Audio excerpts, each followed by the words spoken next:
Hello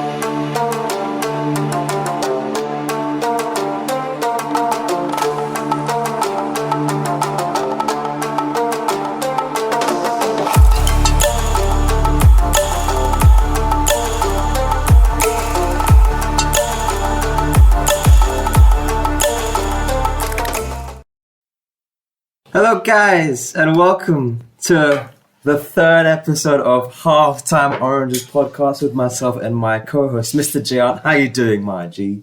Not bad. How are you, pal? I've been alright. It's been a very crazy week of football. Football in itself has, well, people say on the brink of extinction. I was on board of that train too. Of course, I'm talking about the Super League. I'll tell you the story of how it came for me. It was Arsenal playing Fulham. Game ended in 1-1. All of a sudden, I went on Twitter and I saw a well-known journalist. I don't know if you know him, Charles Watt. He just released a Twitter tweet saying how UEFA, FIFA, Premier League, La Liga, and Serie A, they all come together to objectify against the Super League. Now, I'm sitting there thinking, I mean, it's just rumours of Super League. It's not concrete yet. Nothing's been said, but they said that the Super League itself would be releasing a statement late in the night. Late in the night, it was 11:30. I think they released their statement talking about how the top six sides in the Premier League, Barca, Real Madrid, Atletico, Juve, and both Milan clubs have joined their own Super League, a breakaway league. And wow, ruckus, chaos, destruction, everything went up in arms. Everything. Twitter exploded. You've never seen anything like it. It was history. History had literally been made.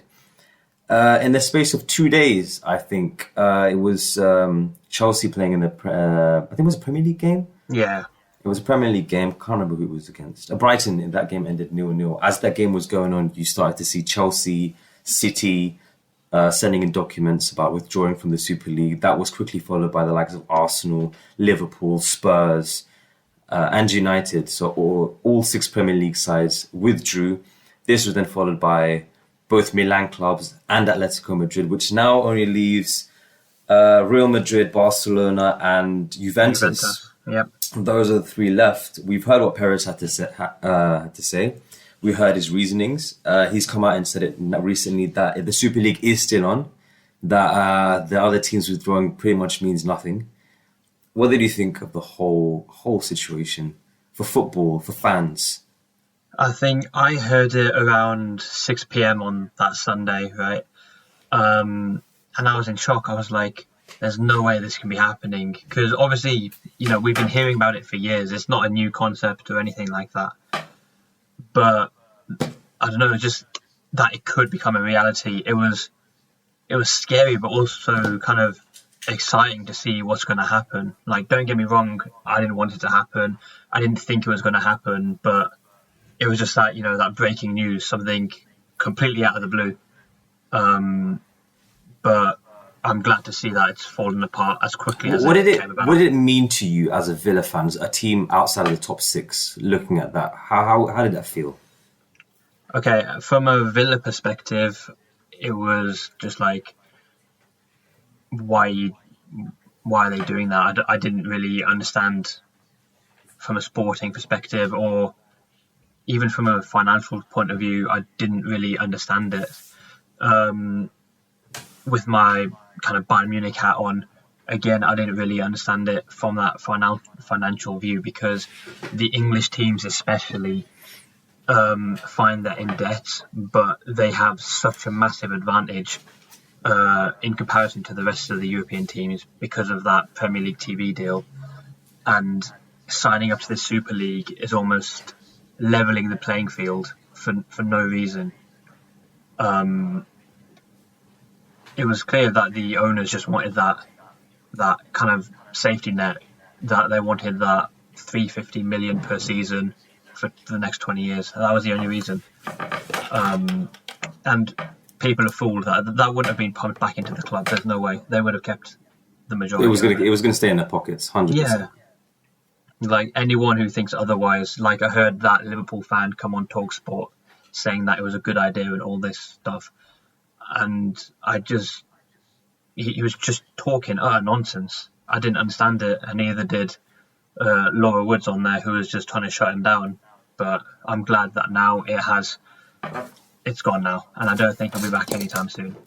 We've got to hope so, because as an Arsenal fan, I always said I don't know how we're in it, because we haven't won a. Okay, Yeah, that's another point from my Villa hat. Is just that like we're Premier League winners. We've got the. You're talking about European glory. We've won You're talking the about Champions European League. glory. We've won the league. We've won 5 Carabao Cups, which is the joint third most. We've won 7 Premier League titles, I think. We're a massive club historically, and seeing the likes of Spurs get in it, and even Arsenal now, I just completely undeserved. And yeah, we just gotta hope now.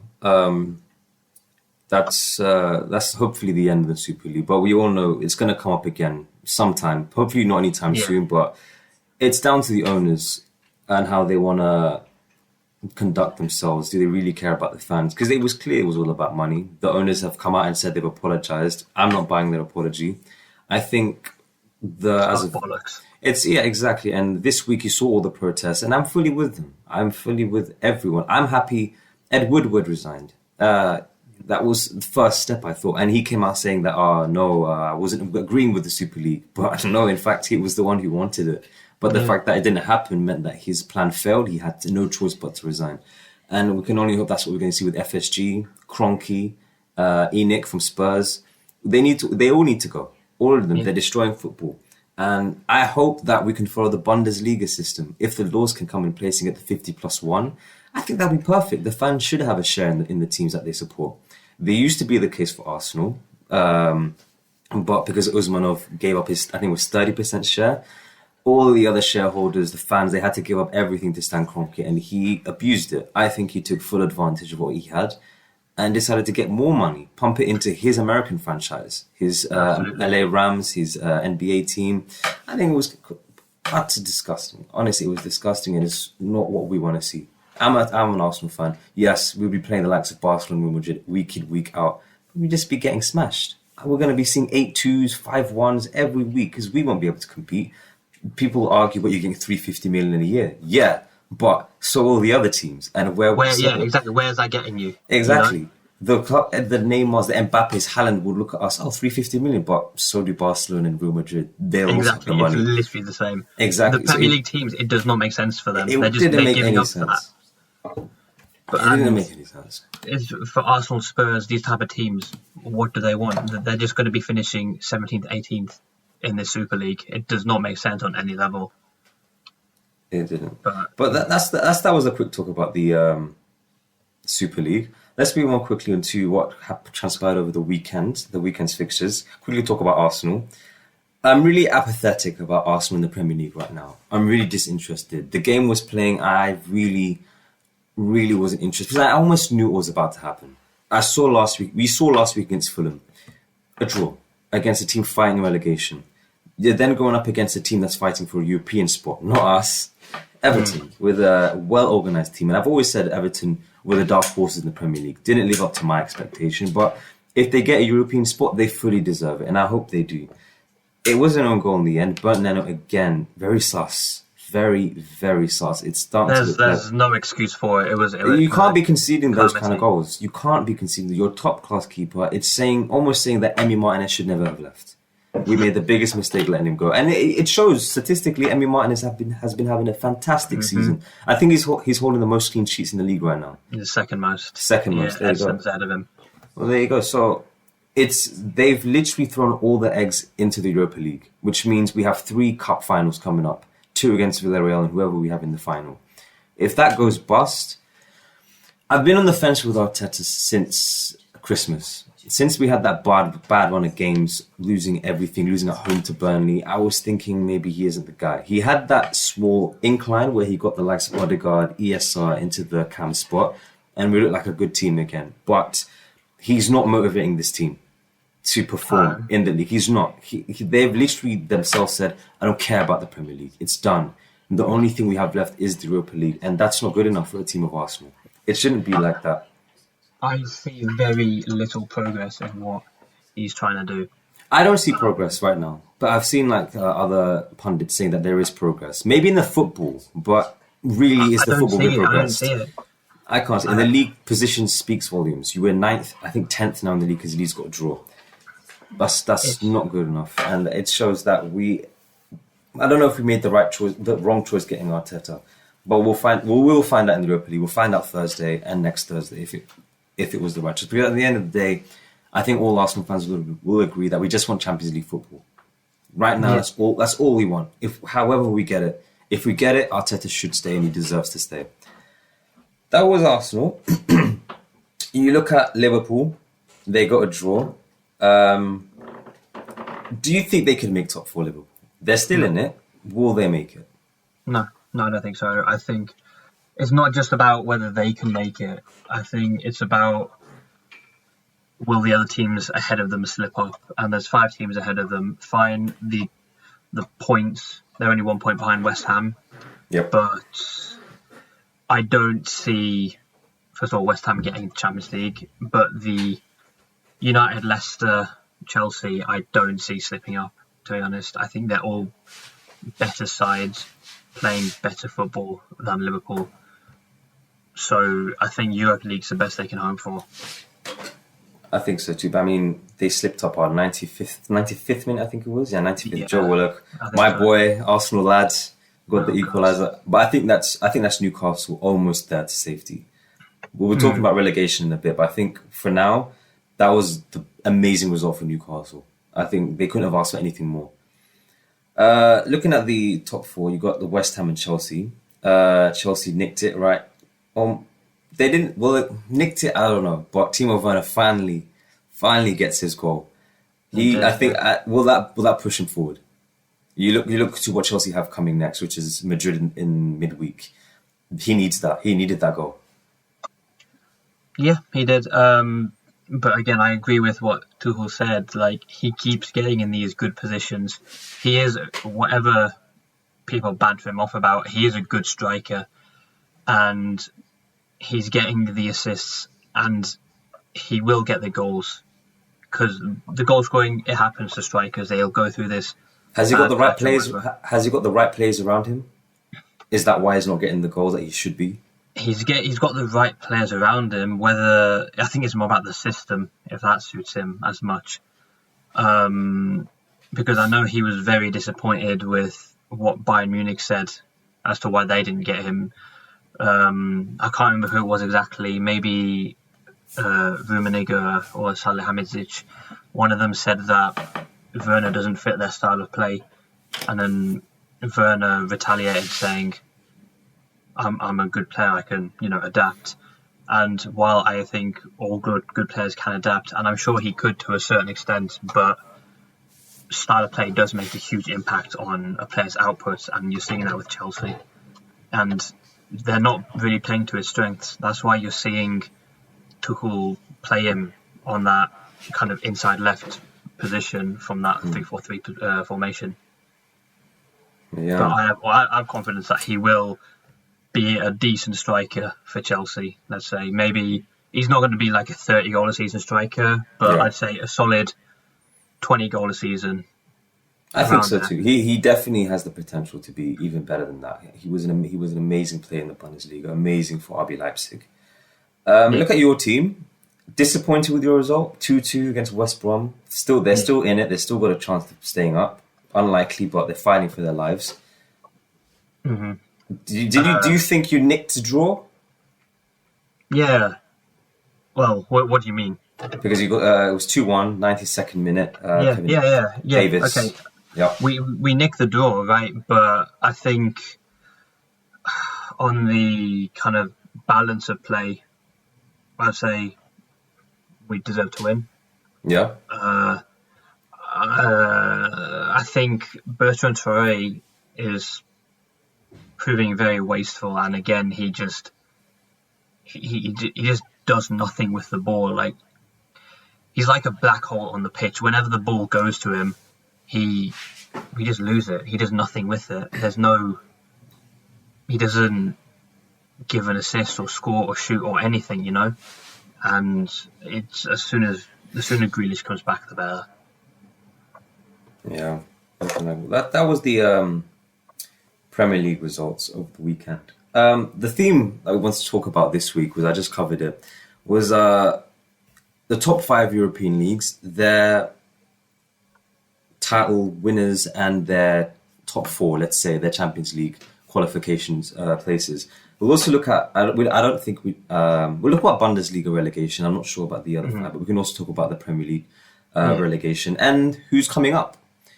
Let's go with the Premier League first. Yep. Who's winning the league? I think it's obvious. No need to say much. You say it's obvious. 10 points separate them from United. It's done. Could City slip up? Could they 10 slip points, up? 5 games. No, there's no way. There's no way. I mean, let's see who they got. Let me have a look here. They have they got Crystal Palace away. What do you think of that? Win. Yeah. Chelsea at home. I think that'll be a very entertaining game.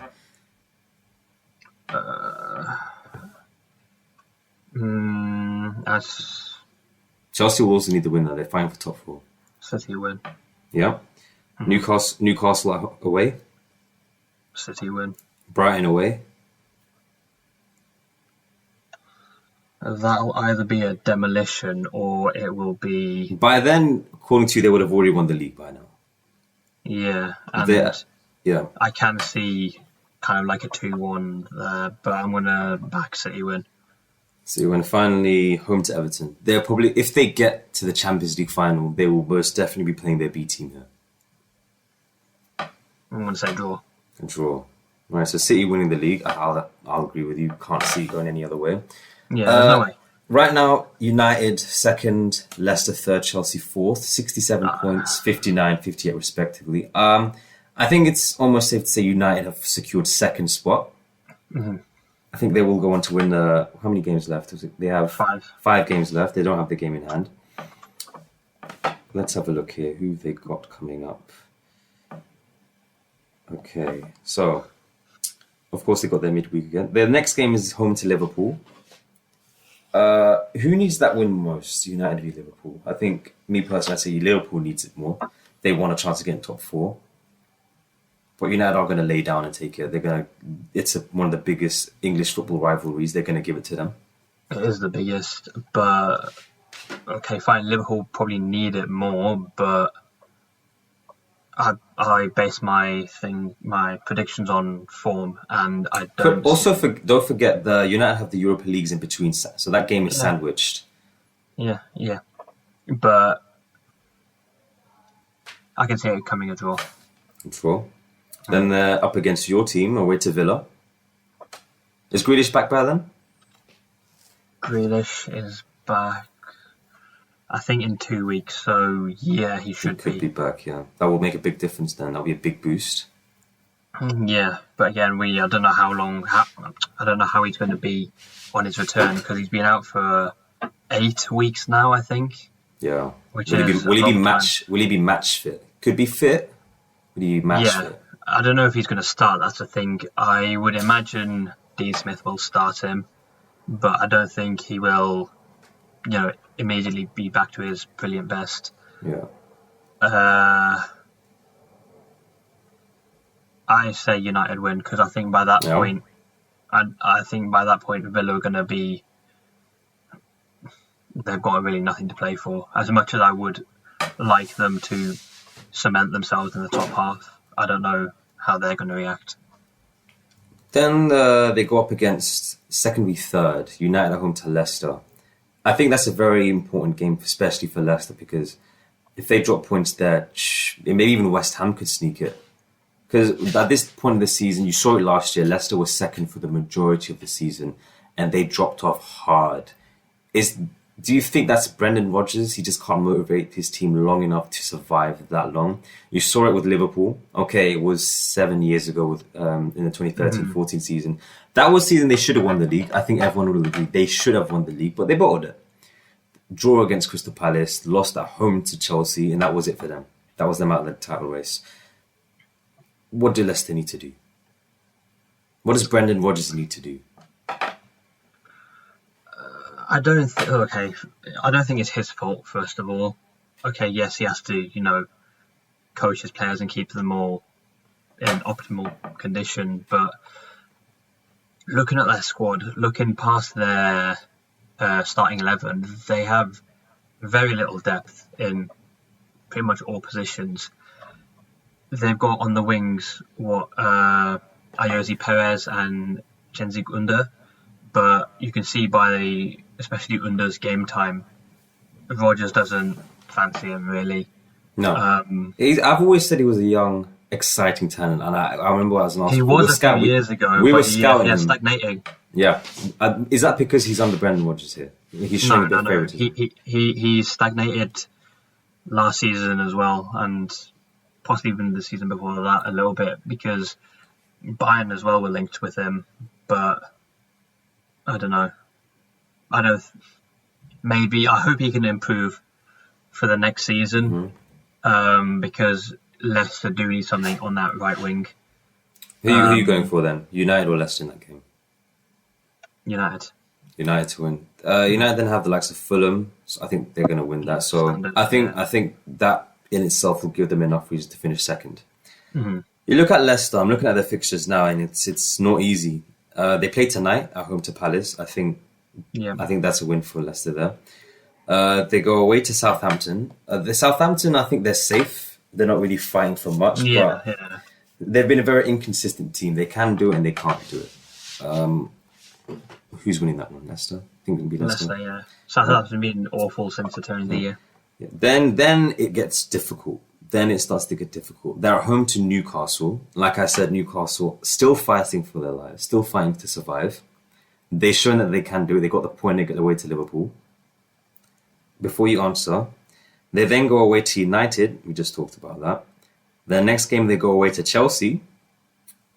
They then are home to Spurs before they have their FA Cup final against Chelsea.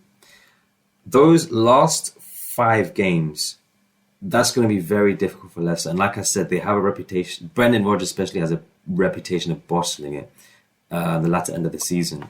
Does that give space for West Ham to maybe sneak it? I think Chelsea leapfrog Leicester, but I think Leicester remain in the top 4. I just think they've got more to offer than West Ham, and I feel like West Ham will come into a bit of a slip in the run-in now. We'll come back to West Ham. As we've started to see now with their 2 losses on the bounce. Yeah. We'll come to West Ham. Let's quickly go to Chelsea. They're currently 4th, 58 points, a point behind Leicester. They go home. They got a West London derby against Fulham. Fulham also fighting for their lives. They got a point against us. Okay, Arsenal aren't on the level of Chelsea right now, but it's a derby. A lot of people like to say when it comes to a derby, form goes out the window. Let's put that into this argument's sake. I don't agree with it, but for argument's sake, let's say form goes out the window. They then go against City away, then at home to Arsenal, then at home to Leicester, and their final game is away to Aston Villa. Very similar to Leicester City, a hard run of games near the end of the season. What you've just said, and after what I've just said, why would Chelsea now leapfrog Leicester? Is it Tuchel being the better manager and understanding what it is to win? He has won the league, but to finish in the top 4. That experience. I don't give it down to experience. I give it down to just pure quality. I think, first of all, I do think Chelsea's run-in is slightly easier, but look around the whole squad, Chelsea are much better placed than Leicester. They have depth everywhere, and they do have the better manager. Tuchel is, I keep saying it, he is incredible, honestly. And especially now that he's fixed up the defence, or his defensive record, I think Chelsea will leapfrog Leicester, and I think there'll be a real proposition next season. Yeah, and then we'll finally finish off with West Ham's fixtures. I think it's going to be slightly easier. They're away to Burnley. I think this is where they bounce back. I don't know after Burnley's They did smash Yeah, Wolves so- away from home. Chris Wood, an amazing hat-trick. I never saw that one happening in the first half as well, mind you. They already won the game by half-time. They then go home to Everton, who are also fighting for a European spot. Won't be easy. They go then away to Brighton, fighting for their lives. Away to West Brom next, fighting for their lives. And finish off with Southampton at home. It's an easier run in compared to the Leicester and Chelsea. And West Ham have shown that they can beat the big teams. Yeah. They've shown that they can do it. So, give me a reason why they can't do it with their running compared to Leicester and Chelsea. Why can't they get there? Why can't they finish it in the top four? First of all, they do lack the quality that the other two teams have. You say that, but then you look at, for example, the rise of Lingard, a form in a player we haven't seen in a while. Loan from United. Everyone said he was dead and gone. He was just there to make up numbers, but he's getting goals, assists, and he's playing with confidence. He's playing incredibly well. And you need that in a team if you're going to you need that one player that's going to push you into the top four. He could be the guy. He could, but with Declan Rice out, I think that's a massive loss for them. I don't know how long he's going to be out for, but they've lost the last two games. And yeah, you said they've beaten some big teams, but they lost to Newcastle, conceded 3 against them. A couple of not the game before Chelsea, and they've had 2 red cards in their last 2 games as well. I think that was a harsh red card, the last one. I think it was a very harsh red card. Quickly, what do you think? Was that a red card for you? Was it a second yellow or was it a straight red? It was a straight red. And I don't think it was the referee's fault. I think it was VAR. I think it was the referees who were controlling VAR. They gave him an angle that looked like he stamped on his calf when it was just the leading foot. He cleared the ball and your leg is naturally going to land, and Chilwell's leg just happened to be there. There was no malicious intent at all, and the VAR just made it worse by slowing it down, putting it at a certain angle, almost as if they wanted him to get sent off. I don't think... I've heard a lot of people saying about the intent, but I don't really think that matters much if you're committing a foul. I wouldn't have given it a red. I don't even know if I'd give it a foul, to be honest. But that's the thing. He was clearing the ball, and his foot landed on his leg. If anything, Chilwell's leg went under his foot for it to be landed on. Yeah, because you remember the referee didn't give it. He wasn't going to give a red card. It was VAR who called him. Hey, come and see this. You need to go check the monitor and look at what we're going to show you. I wouldn't have given it a red card, but I can see if you'd give it a foul and if you don't give it a foul. Does that make sense? I would have given it a foul, and that's the end of it. I think that's the extent of what it should be. I wouldn't have had too many problems either way, but I don't think it was a red card, no. They'll appeal it, and it will most likely be rescinded, so they'll have Balbuena back. So, and he is an important player for them. Exactly, and he's shown it over the course of the season. Where do you think West Ham deserve to be? I think... Here's the question. Where do you think they deserve to be compared to where you think they will be at the end of the season?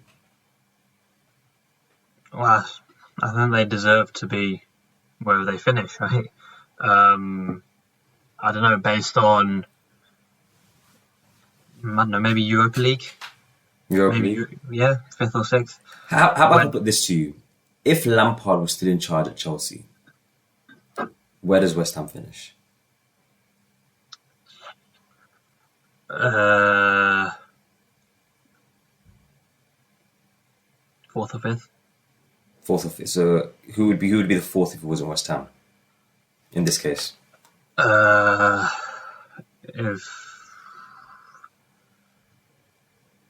there's only maybe Chelsea. You think Lampard could do it? I mean, he did it last year, but I think he got sacked for a reason, and it showed Tuchel has done wonders, and he's gotten to where they are. But okay. Final top four and European spots. Who are they going to? Tell me what your top seven. Your top seven. Okay, so In in order, what's it gonna order: be? City, United, Yep. Chelsea, Okay. Leicester, Yep. Liverpool, West Ham. Okay. Oh, Liverpool to finish above West Ham. Yeah. Okay. Okay. And then seventh. Spurs or Everton? Everton. I think so too. I think I disagree. I think West Ham will finish fifth, Liverpool sixth, Everton seventh. I think Ryan Mason. Yeah, let's just quickly touch on that. Spurs. They sacked Mourinho. However many days? I think six days. Yeah. 6 days before something historic for Spurs. They haven't won a trophy since 2008. That last trophy was the League Cup. Mm. They've then gone and sacked a serial trophy winner in Jose Mourinho. Rumors have it that he got sacked because he didn't want to turn up for. That's not true. He didn't. But there are also rumors saying that because Spurs dropped to seventh, it will be less of a payout to give him when they sack him. Yeah. Obviously, they've lost the Carabao Cup final 1-0. I think the score flattered Spurs. I think it should have been more. Mm-hmm.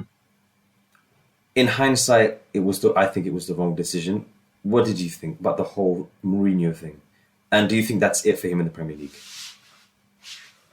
Okay, so I agree with Spurs' sacking of Mourinho. I think he's been awful. Do you think the timing was right then? Yeah. No, the timing of it was, in a sporting sense, wrong. I can see no reason why you'd do that before the cup final, because as much as his football is awful, I don't see what's his name, Mason, Ryan Mason, or is that his name? Ryan Mason, yeah. Yeah, I don't see him giving Spurs that lift, and evidently he didn't. But I don't know, maybe the thinking was if he does somehow win the trophy, then it'll be harder to sack him. No, they were never going to give to him. He's 29 years old, remember? The youngest manager to ever manage Jose. Oh, Jose, sorry. Okay. If he kept the job and then won the cup, I think it would have been harder for Levy and whoever to sack him. Do you think that's why they sacked him now? To stop that leverage of him winning it and not being able to sack him then? Most likely, because he had to go. He'd been living, on a knife's edge for a while, because not only have his results been bad, but his performances have been bad as well. And especially with their Spurs, with that squad, you see a lot of pundits saying that their squad they've got too many holes or it just lacks quality. But if you look at Ryan Mason's first game in charge, if you stick Kane in there, that's a phenomenal starting 11 with that midfield that I've been trying to say should start in Højbjerg, Lo Celso and Ndombele. That is an amazing midfield three. And if you have up front Kane, Son, Bale, that is as good as anyone in the league. Mm-hmm. And I think they've been held back purely because of Jose. Manager-wise, you said Nagelsmann, but it's been confirmed today that he will be joining Bayern Munich at the end of the season. Bayern are trying to get him, yeah. So if that's the case, who should Spurs get in that then? Who do they need to recruit? They want to play exciting football. They want to bring back the Pochettino era because that was their golden era. And if they can get the extra push, maybe they could win the Carabao Cup. Who should it be? I've seen them linked to Mauricio Sarri, which I don't think would be. I don't think they want him. I don't think they want him. I was an Arsenal fan. I'm an Arsenal fan. I don't want him. I wouldn't want him. I think he's all right. Going out of that, I don't really think there's too much on the market, to be honest. Maybe they take a gamble on Graham Potter or. I mean, I'll give you the odds, right? Let's see who they got here. They've got David Ginola. Ginola, okay. Sarri, Nuno Espirito Santo. I like his football. I enjoy I like what he's done at Wolves. You got Scott Parker, former Spurs player. Yeah, he's going to be my second option. Eric Ten Hag. I don't think he will be leaving Ajax anytime soon. I think he will. I just don't think. Not now. And I mean, I think he'll be a great fit for Spurs. I mean, he knows what it's like to get knocked out by Spurs. He's felt that pain. I think you've also got the likes of Rafa Benitez. No. Eddie Howe. No, awful. Did you mention Graham Potter? Yeah. Do you really think Spurs will take Graham Potter? No, I don't think so. But I think he's worth a gamble. Remember his journey, Östersund's Swedish side. Now at Brighton. I really like him. I think he's a good manager. Yeah, but Spurs, I think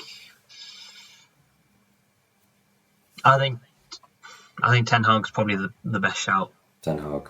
All in all, he's got the experience, he's got the pedigree, and he's got the style of play they want to. Yeah, I think so too. Yeah, I think it'll be an amazing recruitment. I wouldn't want him to go there because it will just boost them even more. Looking at the other side of the table, the latter end, you got the relegation. Yeah. Sheffield United have been confirmed they are out. They are going back into the Championship. We called it. A few people called it second season syndrome, and it hit them hard. 5 wins, 26 losses. Why does that happen? What causes that? You've seen a lot of teams coming up from the Championship. What happens very generically, right? Or generally, let's say, you can divide them into 2 groups. The teams that play attacking football in the Championship and the defending ones. What you'll see usually is the attacking teams come up to the Premier League and then go down immediately. The likes of Norwich, for example, right? The defending teams usually stay up for a season, then go down. You got then teams like Aston Villa, who were an attacking team in the Championship. They managed to avoid the drop in their first season, and then they go on to perform. Another example of that is Wolves when they came up. Does that mean they don't have the right balance? I think what you'll find from defensive teams that they just get put under so much pressure and they have no way of kind of coming out of this shell. The same with attacking teams. They don't really understand how to defend. They're not used to it, right? Whereas like Villa and Wolves have done, they come up attacking, they try and play their style. Sometimes it works, sometimes it doesn't. But if they survive, they learn to adapt and learn, how to cope. And as you've seen with Villa, they thrive. What's the case for Leeds? What's the case for Leeds then? 9th in the league. Leeds as well, yeah. So where do you see them finishing next season? You think they'll be fighting? But mid-table? Yeah, around 12th-ish. I think they'll drop down a bit, but I don't think they'll be in serious contention for relegation. And another shout, Bielsa. Could you see him at Spurs? I like his football. Very attacking, ruthless. Stylistically, yeah, but I don't see him leaving Leeds anytime soon. Yeah, I don't think so too. Sheffield United, we said, is gone. Who does that leave in the running? West Brom, 25 points. Fulham, 27 points. Brighton, 34. Newcastle, 36. We'll throw in Southampton as well, 36 at 15th. Is it going to stay how it is? Fulham, West Brom going down? Yeah. I personally wouldn't want to see Fulham go down. I like them. West London club. I would love to see Brighton go down. I despise them so much. Why? Being a South Londoner as well, I have a soft spot for Palace. Oh, right, okay. Soft spot for Palace. And the whole Neil Mopai thing against Leno, it stings. It's in the back of my mind, and I would love nothing more. Because our last game, who's against at home to Brighton, I would love nothing more than our win to relegate Brighton. that would be, just look at Mopai and say, yes, look what's happened. Ty would love it. I hope they get relegated. He's got his wish. I think they've their style of play I really do like. Yep. I think it's exciting, it's attractive, and Graham Potter has everything good about that side. If Brighton were to get relegated, would Potter want to leave? Is that grounds for him saying, you know what, I've been here for how long? I think it's 3 seasons. I think No, not that long. 2 seasons. 2 seasons. He's helped Brighton stay in the league last season. He couldn't do it this season. Let's say for the sake he's been relegated. Would he have grounds to leave, and who would recruit him? I don't think he'll be sacked first and foremost. Whether he wants to leave, I don't think so, because I don't think any Premier League jobs will be open up for him. I can't, unless Spurs take that massive gamble on him. I don't see any other club looking for a manager. They're all pretty cemented in there. Mm-hmm. So I reckon he would stay, but again, I don't think they're going down. Okay. Newcastle. I think they're safe. Is it because it's Joe Willock? I'm not saying that as an Arsenal fan. He's come in, he's scored goals that they needed. You only have to look to the game against Liverpool. He came in as a substitute and scored. And got the point for Newcastle. I don't know if their kind of pick up in form is, or if it coincides with Willock's arrival, let's say, but I just, whatever it is, they're staying up. I think they do need to get rid of Bruce because, again, his style of play is so boring. It's just awful. You look at the whole Steve Bruce situation. It went from Rafa Benitez, who Newcastle fans adored. They loved him so much. The stuff he did for them, they'll never forget. They sacked him. They brought in Steve Bruce. Mm-hmm. If they were to sack Steve Bruce, who are we looking at? Is it going to be a Sam Allardyce? I hope not. Steve McLaren, an Alan Pardew coming back.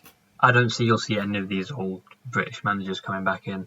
Who'd be taking it? It's Newcastle are a big club. They have a big stadium, a big fan base. I think they deserve a good manager who's going to get them at least mid-table next season. Yeah, and with Steve Bruce, what you see is what you get. Like, if you appoint him, you know what football they're going to play, right? And the Newcastle fans should not be under any illusions as to what they signed up for, essentially. But I think, first and foremost, okay, Mike Ashley needs to go, but I wouldn't mind Newcastle taking a punt on Chris Wilder, to be honest. Yeah, that's a good shot, actually. If he has been relegated. I think he's leaving, isn't he? Yeah, he got sacked. He got sacked a while ago. Yes, exactly. He's left, so he's up for it. Any top 6 club? No, not top 6, top 10. He deserves to go to one of them. Top 10, but I think he deserves a Premier League job. Yeah, for sure. We know who's coming up: Norwich, Watford.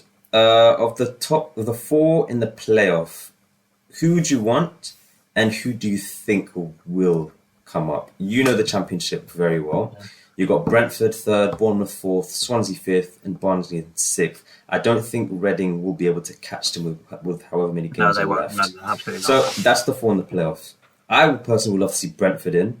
I think they have a lot of talented players, and I think they will do quite well in the Premier League. So that's who I would love to come up. And you know what? I think they will come up. I think they were unlucky last season. They lost the final. Mm-hmm. Who was it against? You don't remember? Well, that was against Villa. Yeah. No. Yeah, that was 2 seasons ago, though, no? Yeah. Yeah, so who was it last season? I can't remember. It was... Norwich, Fulham. I think it was Fulham. Fulham, yes. It was Fulham, yes. Okay, so who's going to win the playoff this time? And who do you want to come up?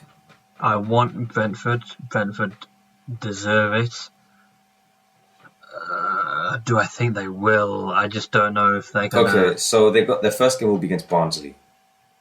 That's the semi-final. If it stays like this, yeah.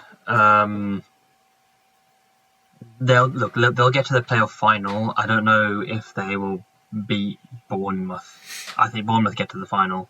Yeah. I I want. You know what? I'm going to go out on a limb and say Brentford. I think with the form Tony's in, I think they get it. They snatch it. Okay. Brentford to come out. I hope they come out. That's the Premier They deserve League. it. Absolutely. Yeah, for sure, for sure. Let's look at the Bundesliga, a league you know very well. You know quite a lot about it. I think it's almost safe to say Bayern will win the Bundesliga. They need one win. It's done. One more win. I mean, how many games left? Three games left. So one win in 3 games. Yeah, it's doable. RB Leipzig second. I think I think they've got that second place as well. That leaves third, fourth, fifth in Wolfsburg, Frankfurt, and Dortmund fighting for third and fourth. Dortmund have had a woeful season. I think Haaland has been the main guy keeping them up, but even him, he hasn't been scoring. He hasn't been scoring in a while. Sancho as well has been critical for them, but he's been injured, and it's shown that how much they've missed him. Mm-hmm. Who's going to finish top 4? Who's getting Champions League spots? Wolfsburg will get it. As a team unit, they are very impressive with that man I said to you, Wout Weghorst. Mm-hmm. Yes, a tall striker. How tall is he against?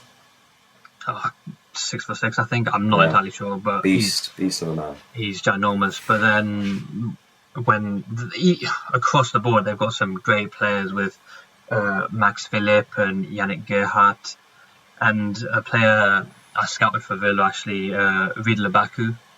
He can play right back and as a CDM, but recently he's been playing more advanced on the right hand side for Wolfsburg, but he does it all. He has incredible defensive numbers, and his progressive passing and progressive carries are very, very good. He is young. I think he's 20 years old, so they've got a very good young squad with Baku and Lacroix, the centre back. They deserve the Champions League, and I think they will only get better as long as no one pinches their players. Okay. So you're going Wolfsburg as third. Yes. So that would leave a fight for fourth between Frankfurt and Dortmund. This is the issue. What's his name? Adi Hutter's announcement that he's leaving. That's the Frankfurt manager. Yes. He's going to Mönchengladbach. I think that's going to derail their season a lot, as we've seen how Gladbach's season themselves has derailed significantly since Marco Rosa's announcement that he's leaving. Mm-hmm. I don't know whether Frankfurt can maintain pace and stay ahead of Dortmund, because they are only 1 point ahead. But they do have an incredible, especially attacking unit with Kostic, Silva, and even Jovic back as well. Jovic, yeah, I'm going back to Frankfurt, yeah.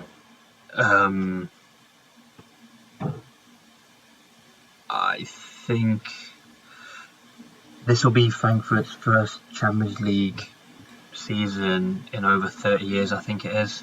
So they will want to be fighting for it. But do I think their quality is going to hold out? They're playing Mainz, Schalke and Freiburg in their run-in. Schalke's already down. Good running. It's a good running.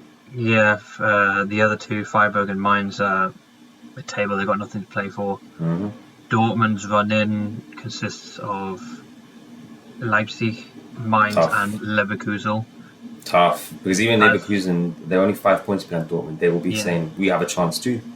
Yeah, but Dortmund also have the Pokal semi-final, which they'll have to try and navigate. I think Leipzig beat Dortmund, which means... You know what? No, I'm going to say Frankfurt. Frankfurt clutch it. They hang on. So Dortmund end up Europa League. All right. So let's go with the relegation. As we know, Schalke relegated. That's really upsetting. Quite pitifully, to be honest. 2 Yeah. wins, 21 losses, only 13 points. The likes of Mustafi Klassen, that couldn't save them. Not that I knew, Oh, not that I thought they saved them. You got Hertha Berlin, 17th. Guendouzi. This is I mean, abysmal.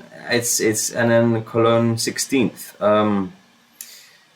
What does it look like? You got I don't know this team, Bielefeld. I'm guessing they were just recently promoted. Yeah, Arminia Yeah. Bielefeld. Yeah. And then you got Werder Bremen and FC Augsburg. Augsburg. Yeah. So Hertha, if they go down, it would be awful. They've had so much investment into that squad. What's his name? Klinsmann came and left. They've had a number of different managerial appointments, but with again Guendouzi coming in, they've had investment with oh god, what's his name? I can't remember the midfielder's name. He came from Lyon, I think. Toussaint, yeah. He came from Ligue, I don't know where, but he cost them quite a bit. I think it was 25 million. Okay. They got Alexander Schwolo as well from Freiburg, I think, and they brought in Sami Khedira for that extra experience. Yeah. I don't know what's gone wrong. The fans have voted hard. Yeah, the managerial appointments have been awful. How many was that? Directors 5? Was that 5 managers in the season? That was Schalke. Yeah, that's Schalke. Yeah. But if Hertha Berlin go down,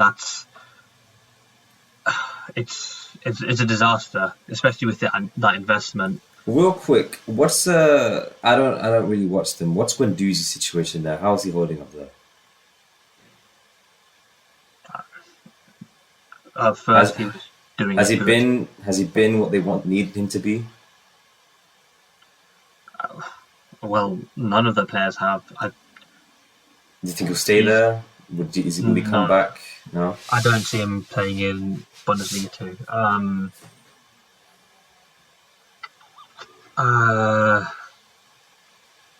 He's been very. What's the word? Not invisible, but he's just. It's neither here nor there. Do you know what I mean? Yes, we know about Guendouzi. Yeah. Yeah. He's. I think it's his attitude, the biggest problem in his game. He puts that to bed. He'll be an amazing player. He could be. Yeah. So who's getting relegated there? I think the issue is Berlin have a lot more quality than Köln. Yep. And they have 3 games in hand? 3 games I think. They have 3 games in hand. Yeah, that's 9 points. And let's say they win all of them, that will take them to 35 points. I would be very surprised if they get relegated. So I will say Köln finish 17th. Okay. Finishing 16th in that relegation playoff battle, I think. Bielefeld or Werder Bremen? No, it'll be Bielefeld or Hertha. But, Okay. I'm going to say Bielefeld, yeah. Okay, right. That's the Bundesliga. Okay, let's move on to Serie A. Top 4, we have at the moment Inter Milan, I think, have secured the Serie A title and 79 points, 11 clear of Atalanta. Mm-hmm. Atalanta, they've had a good season. They got into the Champions League. They've had a surprisingly good season. Exactly. Even the Champions League, they got as far as they did. I think it was very impressive for their standard. Yeah. Who knocked them out? Real Madrid. Real Madrid, and they're currently in the semi-final, so there's nothing to be ashamed of about that. Yeah. They're on 68 points, followed by Napoli on 66, Juventus 66, AC Milan 66. Mm-hmm. That's second to fifth. 6th place Lazio on 58, so I think we can assume that they're not going to make top 4. Out of the 4 teams, Atalanta, Napoli, Juve, AC Milan, from what you know about them, who's going to make top 4? I back Atalanta. I think they're a very good side with a very good manager.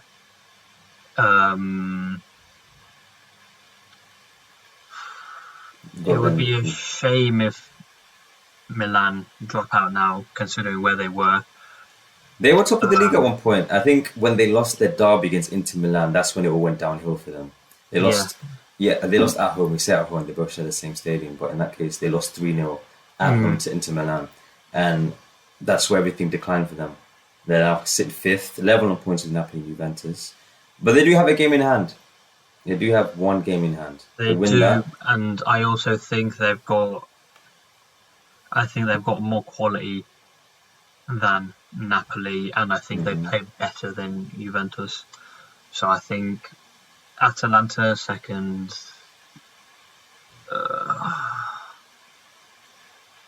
I'm going to say Juventus third, AC Milan fourth. So you'd leave Napoli out there. Yeah, Napoli just coming in fifth. Okay. I mean, do you think that's for me, I think that's a fail of a season for Juventus. They've signed who they've signed. They sacked Sarri, they brought in Pirlo. I don't think it's worked out at all for him. No, it hasn't. I think he's been really... I think it was too soon to call him up. Well, he was managing the B team, I think it was. He didn't manage a game for them. Exactly, and all of a sudden they decided to bring him up, and it's just what he has, and he just did what he could with what he had. I don't think he has a style of play. It's not just that. I just think... I don't think he has a style of play. No, he doesn't. I'm not convinced he knows what he's doing, but I also blame Andrea Agnelli as well. The president. Yeah, and I also blame whoever's in charge of their transfers, whether they have the sporting director or whatever. We've complained about the midfield quite a lot. And I keep going on about it. Yeah. The midfield is awful. Yes. They keep signing the same sort of players, and it baffles me. I don't understand it at all. And they just haven't rejuvenated the squad anywhere else. Mm-hmm.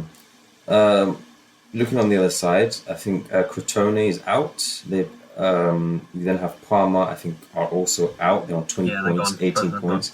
So that leaves 18. I don't know if they have a playoff or is it relegated? They're just straight up relegated. Relegated. So I think it's a fight between Benevento on 31, Cagliari, Torino, and Spezia. Only 2 points. Torino will be safe. I think, it'll be between Cagliari and Benevento. Okay. And I think looking at Cagliari's recent form, you're going to have to say they stay safe and then Benevento drop down. Benevento go down. All right. Finally, we have Ligue 1. I think it's... We got La Liga as well. Of course, La Liga. Don't forget La Liga. Let's go Ligue 1. I've already talked about it. I think this is one of the best seasons in Ligue 1. Definitely. It's entertaining. PSG aren't dominating. Right now, you have Lille first, 73. PSG second, 72. Monaco third, 71. I think in France, top three go to the Champions League. That's how it is. Yeah, because the other ones get 4 spots. Lyon are currently fourth on 67, so only 4 points behind Monaco on third. Who's winning Ligue 1 firstly? Will PSG win? They have. I think if I'm a PSG fan, I'm thinking, I want the Champions League. We were almost there last season. We were so close. I want that more than anything. Should as a PSG fan, would I be prioritizing the Champions League against City, who are also favourites to win the Champions League? Or would I be thinking, we can do both. We can do Champions League and Ligue 1. I always hate it when, especially English pundits, say, or anything to do with prioritising what competition over the other. I think that's quite a small club mentality, and I think PSG have the quality of squad in depth as well to win both. Whether they will or not remains to be seen, but I think they have the quality to, and they should aspire to win both. Eight losses though, compared to the other teams around them. 8 losses. Lille has only 3 losses. Monaco on 7, Lyon on 5. They're conceding quite a lot of goals. They're losing too many games compared to the others. So, will they win the league? And I think they should win the league with the quality they have. But Lille have done very well to be where they are today. And especially Lille's last game. Did you see it yesterday? No, I didn't see it. It was against Lyon, so it was a very important game. Lyon went 2 goals up, and then Lille came back to score 3. 3-2. They won 3-2 in the end. So Yilmaz. very well taken. Yeah, very well taken Yes. goals. I saw on Twitter they were raving about him and how much they needed him and how he's been the main guy for them. He's been great, and they've got a quietly good squad at Lille with the likes of Jonathan David and what's his name? Paqueta.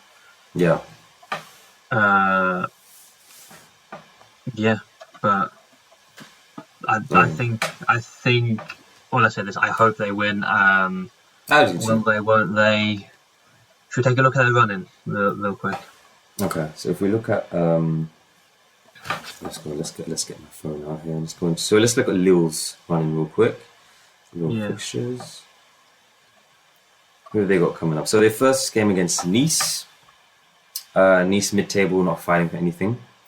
They then go away to Lens. Lens also they're fifth. I'd say they're going to finish around that as well, not really fighting for much.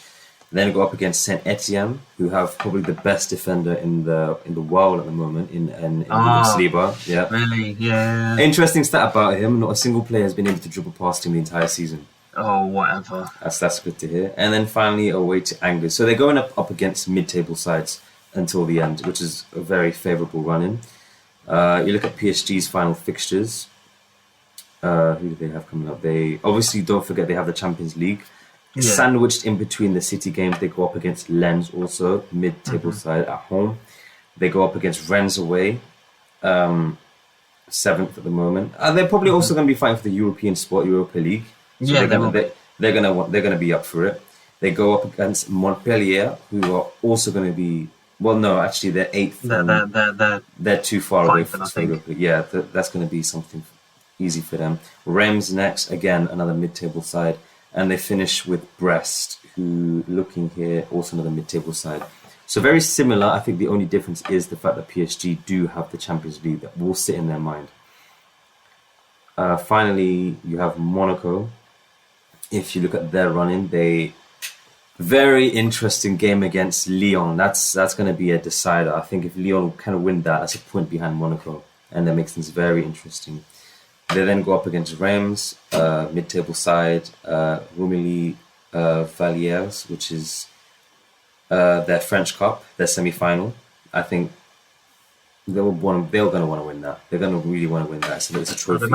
They're going to want. There's a trophy up for grabs. It's a cup final. In the next game, they're going to want to win it. They then have a mid-table team against Rennes. Well, not mid-table. They're fighting for the Europa League, so that's going to be a difficult game.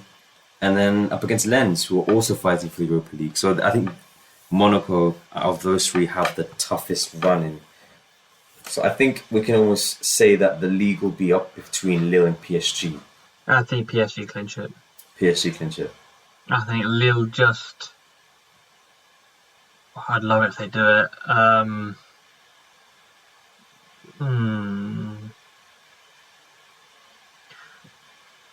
No, I changed my mind. Lille are going to do it. They will do it. I mean, they have no reason not to. Like I said, they have a very favourable run of games, as do PSG. It's just a mentality thing, I think. Confidence, mentality, and don't have a mind block. Believe you can do it because you have every reason to I think they do. And again, their strike force is very good. It's performing very well. I mean, Pepe will be looking at it and thinking, "Why did I leave? Oh man." Yeah. That's him. On the other side of the league, Dijon, I think they're gone.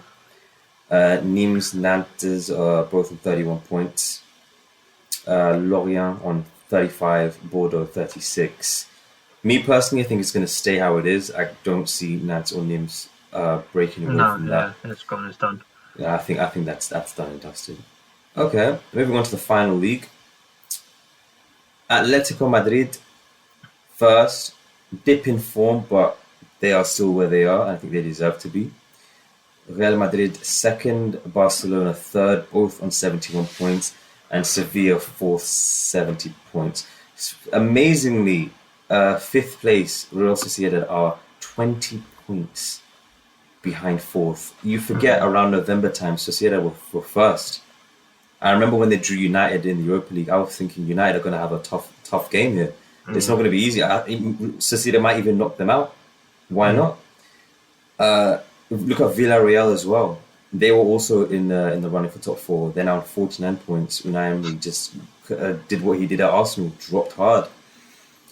So I think we can agree the top four will remain as it is. It's just a question of who's going to win the league. Order, yeah. Exactly. Because Barcelona, although they are third on 71, they do have a game in hand. If they win that, they go first on 74. Yeah. It's been an interesting league in La Liga. They talk about them being in a lot of debt. You have the Super League as well. Could that be playing on their minds? Atletico withdrew. I'm surprised. I don't think it'll be playing on their minds.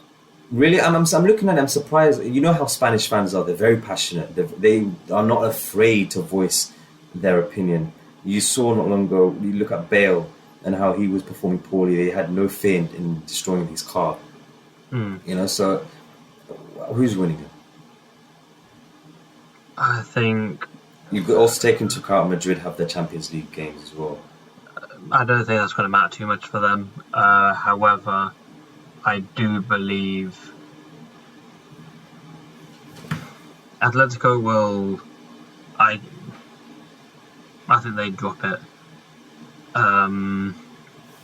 So it's about... I'll give you their fixtures, Atletico Madrid, and this is where it gets interesting. Their first game is away to Elche, who are fighting. They're fighting relegation. I think that's Atletico's game. Yeah. I do believe Barca's game in hand is actually against Atletico Madrid. Yeah. Barca are home, and that's going to be huge. I think that might even be the title deciding game. Could well be, same as I think it could when be. They won it last time. Exactly. The last game of the season, it was a draw at the Nou Camp, and Atletico won it at the Nou Camp. I just don't know if they have enough Atletico. I just look at their squad and it's just so... I just get down just looking at their squad, man. They're just not good. I think Simeone... You say that, but they're first. They're first for a reason. They might not have a good side, but he's got a team. I mean, you look at Atletico Madrid, they don't have a superstar. You don't look at their team and say he's the reason. He's getting the goals. It's him. He's the guy everyone turns to. Diego Simeone has got a collective team that work together. He's played okay. The football might not be entertaining, but it's disciplined. It's what he wants out of his team. I can appreciate defensive football, but you gotta still give something going forward when you get the opportunity. And I just don't think they do. I think, as much as people were sort of raving about Suarez earlier in the season, I still has it in him. I don't think he does. I think the reason why I'm skeptical of Atletico Madrid is when we saw them against Chelsea, both legs, they were abysmal, and they deserved to get knocked out the way they did. They create so little. Yes. And I think they're going for the one goal and just defending and holding on to that lead. They're not going for the second, third, fourth. They're not that kind of team.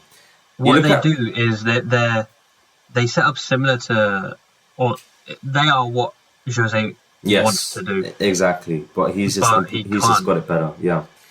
You look at Madrid, Real Madrid, that is. Their tough game is at home to Sevilla. Now, Sevilla, they're actually still in the title race. They're only 3 points behind Atletico Madrid. Yeah. So Sevilla will be thinking, we have a chance. We're going to go for it too. That being said now, what's the top four order?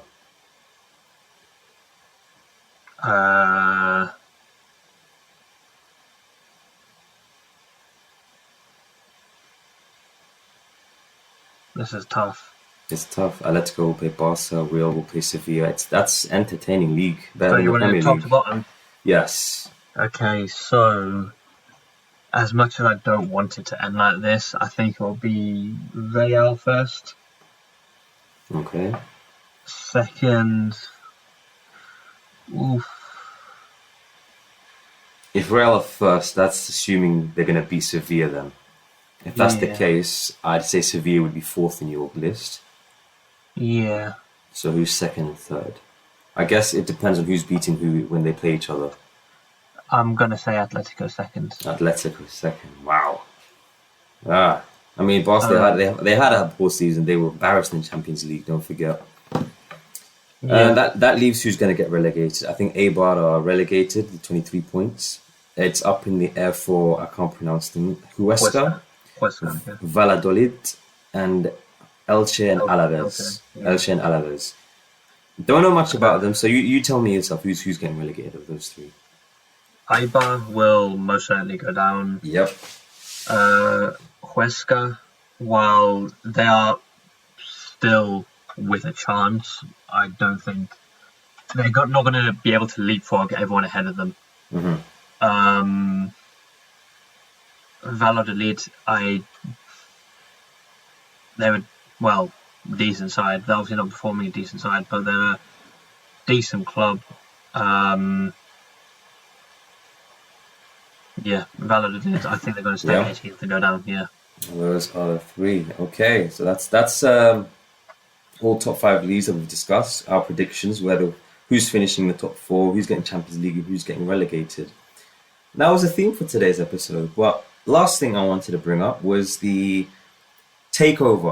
possible takeover of Arsenal Football Club by the CEO of Spotify. I told you already, I've already subscribed to Spotify. I'm happy to pay the premium, if this goes through.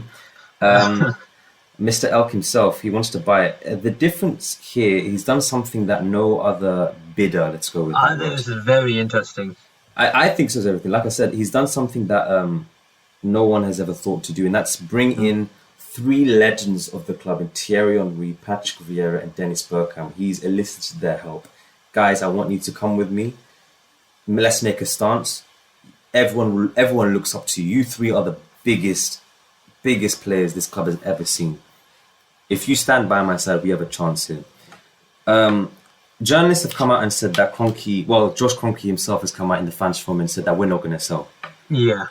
As a fan outside of the top 6, after all the Super League, all that stuff happened, are you looking at this and thinking, I want this to happen? Because if this happens, then that destroys the vision of a Super League happening even more.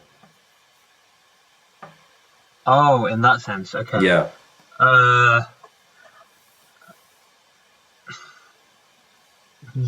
Well, I don't think it will destroy it. I think the Super League... The reason why I say destroy it is because I know he has denied it, but I think we all know Stan Kroenke was there. He was pulling the strings as well. He's an American, so he was there. He wanted this.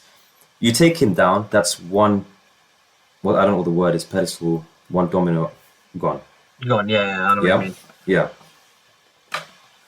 I think we're not going to see the Super League as it has been proposed anywhere. I don't think we'll see that anytime soon. But I think all in all, it will be a good move for you guys, especially. I quite enjoy Arsenal struggling. It humours me. Okay. So obviously it won't be good in that sense, but I think if Daniel Ek's bid does succeed, I think he will improve Arsenal a lot. As a football fan, would you want it to happen? Because you have a guy who does support Arsenal, and he's shown that he wants Arsenal to do the best. You remember what Henry said? He said himself, "I don't recognise my club anymore after what happened." So he's now recruited Henry. It's almost clear that they have a vision that they're going to buy this club, and they're not only just going to pump money into this club to get players. They want the best for this club. They want this club to succeed and get trophies. Yeah, look, I don't think, especially in England, people always say just, invest, just pump money in. And I don't think that's always the right way to go about it, as seen by, the debts that Madrid, Barca, AC Milan in horrendous debt, and they've been spending, willy-nilly. I think it's about being run smart and run effectively and efficiently, and I think he will do that. I have a bit of a soft spot for Arsenal. I used to enjoy their style of play. I used to enjoy watching them, and I think with this move, I think there will be a real interest for Arsenal to succeed like on the pitch, right? Not just in the books. And this appointment I think it will bring back the glory days. Well, the glory I wouldn't days of go that Arsenal. far, but Yes, it we'll bring it will back. help. The thing is, you look at, I can't remember his name, and Dagot, I think his name was, the Nigerian billionaire. There was those rumors. I can't remember his name. Forgive me for that. But the reason that I don't want him to get it, because it goes back to, yes, you can own the club, but I want like an Abramovich. He loves Chelsea. He wants the best for them. That's why he sacks managers here and there, to get the best in. Because that's all he wants. He wants trophies. He wants the best. He's happy to spend if you're going to back it. That's what I want in an owner. That's why I've never gone against Chelsea's model. I think it's a good model. It might not be the best. People might not like it. They will want the development of the youth, for example, academy. But we've been on that model for too long now, and it's got us where? We're currently 9th in the league. We haven't been challenging the title for how long? We're not in the Champions League. It's time for something, a big change. We've always said that Wenger wasn't the only problem. It was above him. And we're seeing the pyramid slowly starting to change. It was Wenger, Gazidis, Raul Sanley. They've all gone now, slowly but surely. And now it's the big guy himself, right at the top of the pyramid. Yeah, trying to get the roots out. Exactly, that gets replaced, and we have a whole structural change of the club. Everything has now changed, and we go from scratch almost. We're going to see a new identity to the club, and that's what I think every Arsenal fan wants. It was always up in the air about Kroenke. We didn't know. People were saying we want him out. There was those saying that no, keep him. He is second richest owner in the league after Man City. He owns more. He's more valuable than Abramovich. That's why everyone's saying give him time. Give him time. He will do it. I mean, you look at Pepe, 72 million. But then I'll argue he's been in 10 years. 10 years. And we've only won 4 FA Cups. From winning the league as an invincible to only winning FA Cups and being happy with that. It's not where we want to be. Nothing is given. We're not entitled to anything. But we want to see progress. We want to go back to those days. Something. Exactly. We want ambition. We want to say, right now our ambition is Champions League football. Right? Fine. That's the ambition of Spurs, even Liverpool right now. And then we want to move up that ladder. We want to now try and get to the final of the Champions League. We now want to finish in the top 4. Now we want to try and challenge for the league. Now let's get the league. It's a ladder, and I'm happy to slowly climb that ladder up. It's no given that everything's going to happen in one season. It's a process. Everyone says trust the process. Let this happen. Let this takeover happen and go from there. It's going to be hard. We will go through a tough patch, but let this go through, and let's see how we go from there.